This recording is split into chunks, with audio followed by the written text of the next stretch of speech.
Well, it is the final day of China's number 2 leader, Premier Li's visit to Australia. He's in the West today. That means more grip and grins, more promises as well. But what does it all mean? Joining us live now is former DFAT Australia-China Council scholar Andrew Phelan, who knows all about these sorts of things. Andrew, good to see you. So let's start off with yesterday and that bag full of new announcements. So we've got a defence hotline with Canberra. That's to avoid any more military mishaps. Then you've got agreements on trade and visas. Do you think it would still be safe for Australians to not only just go to China, but also safely return? I do, and I think that's to be welcomed. China's extended visa-free access to a bunch of European countries, and I think the purpose behind it is to inject some badly needed cash into the local economy. But when you strip away the pomp of the protocols and the pandas, what's the real substance left from this meeting? We saw some pretty ugly scenes yesterday, both inside the Parliament building and outside the front of it, where Chen Yonglin, a former Chinese diplomat who defected to Australia, tried to make a protest and had his Chinese flag taken away from him. And Vicky Xu, who did a gig with Cheng Lei last week, was pushed and shoved and grabbed by the throat. So that was, I think, a little bit over the top and a bit unnecessary.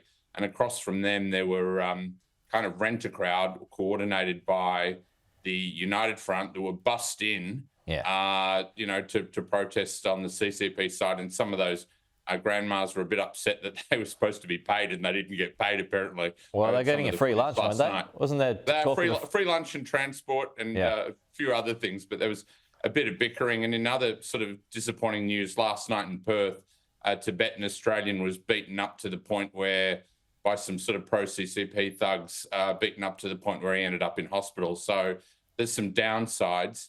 On the agreements, there's MOUs on climate, trade, education, cultural exchange. They're MOUs. We haven't seen the detail of them. And just to give you an idea, when Xi Jinping visited Vietnam, and they've had a pretty fractious diplomatic history, there were a bunch of MOUs signed at that meeting as well. Yeah.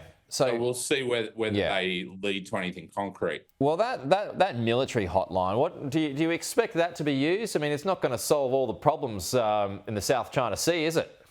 No, I mean, the Americans have set one up with China as well. Remains to be seen how effective it is. Got to bear in mind that, while we're smiling and we've got pandas, the Chinese Coast Guard and the maritime militia are butting into civilian and Coast Guard vessels in the Philippines in their exclusive economic zone. They're blasting them with water cannon.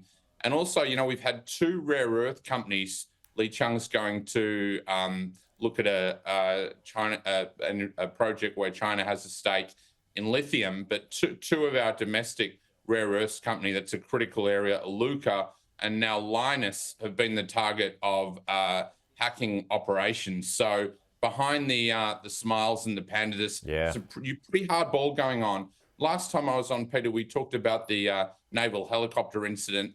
The Dutch Navy has been subject to an almost identical incident since we last spoke. So we've got to separate the words and the actions. Okay. Andrew, good to see you this morning. We'll chat to you again soon. Thank you, Peter.